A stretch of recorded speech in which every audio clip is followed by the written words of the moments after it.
2 Petrus 2. Maar daar was ook valse profete onder die volk, net soos daar onder julle valse leraars sal wees, wat verderflike ketterye heimlik sal invoer, en ook die Here wat hulle gekoop het verloon en in vinnige verderf oor hulle self bring.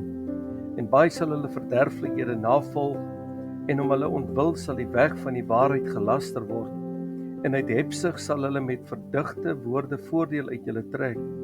Oor hulle is die oordeel van lankal af nie werkloos nie, en hulle verderf slymer nie, want as God die engele wat gesondig het nie gespaar het nie, maar hulle in die hel gewerp en aan kettinge van duisternis oorgegee het om vir die oordeel in bewaring gehou te word, en die ou wêreld nie gespaar het nie, maar Noag die prediker van geregtigheid met 7 ander bewaar het, toe hy die sonvloed oor die wêreld van goddelose mense gebring het, en deur die stede van Sodom en Gomorra tot as te verbrand, hulle tot ondergang veroordeel het, en as 'n voorbeeld gestel het vir die wat in die toekoms goddeloos sou wees, en die regverdige Lot gered het, wat hom baie gekwel het oor die losbandige lewe van die sedelose mense, want deur wat hy gesien en gehoor het, het hy die regverdige man wat onder hulle gewone dag vir dag sy regverdige siel gepynig oor hulle wettelose werke.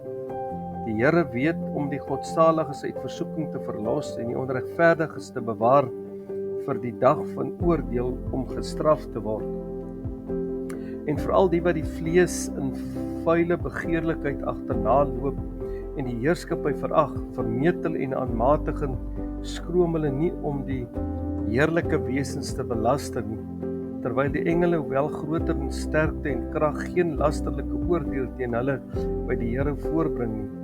Maar hulle sal, omdat hulle belaster wat hulle nie ken nie, soos redelose diere wat die natuur volg, gebore om gevang en vernietig te word in hulle verdorwenheid te gronde gaan, die loon van die ongeregtigheid ontvang. Hulle ag die weelderigheid oor dag en genot. Hulle is skandvlekke en smette, weelderig in hulle bedriegerye, as hulle met julle saam smil, met oë vol van oorspel wat nie ophou om te sondig nie. Hulle verlok onvaste siele. Hulle het in hart geoefen en hebsug.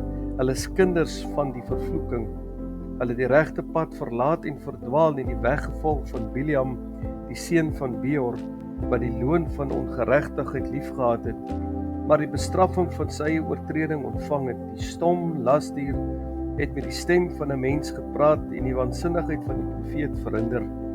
Hulle is waterlose fonteine, miswolke voortgedrywe deur 'n stormwind, vir wie die donkerheid van die duisternis vir ewig bewaar word. Want deur trotse woorde vol onsin uit te spreek, verlok hulle deur begeerlikhede van die vlees en ongebondenheid die wat waarlik die mense ontvlug het wat in dwaling wandel. Hulle beloof vryheid aan hulle terwyl hulle self slawe van verdorwenheid is, want waar 'n mens deur oorwin is, daarvan het hy ook 'n slaaf geword. Want as hulle nadat hulle deur die kennis van die Here en Saligmaker Jesus Christus die besmettinge van die wêreld ontvlug het, hulle tog weer deur hierdie dinge laat verstrik en oorwin word, dan het vir hulle die laaste erger geword as die eerste. Want dit sou vir hulle beter wees as hulle die weg van die geregtigheid nie geken het nie, as dat hulle, nadat hulle dit leer ken het, hulle afkeer van die heilige gebod wat aan hulle oorgelewer is. Maar oor hulle het gekom wat die ware spreekwoord sê, die hond het omgedraai na sy eie uitbraaksel en die gewaste sog om in die modder te rol. 2 Petrus 3.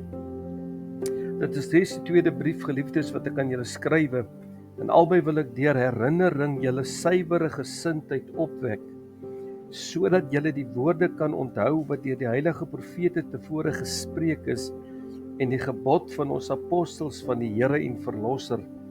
Dit moet julle veral weet, dat daar aan die einde van die dae spotters sal kom wat volgens hulle eie begeerlikhede wandel, en sê, waar is die belofte van sy wederkoms? Want vandat die vaders ontslaap het, bly alles soos dit was van die begin van die skepping af. Want moetswillig vergeet hulle daarvan lankal af hemele was en in aarde, wat uit water en deur water ontstaan het deur die woord van God, waardeur die toenmalige wêreld met water oorstroom is en vergaan het.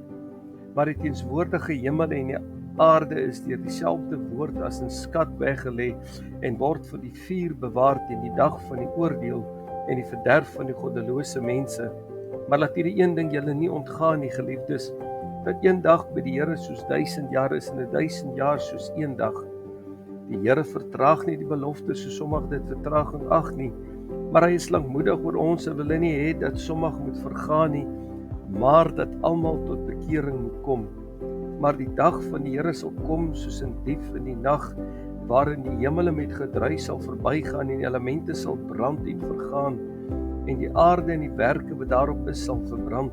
Terwyl al hierdie dinge dan vergaan, hoedanig moet julle nie wees in heilige wandel en godsvrug nie.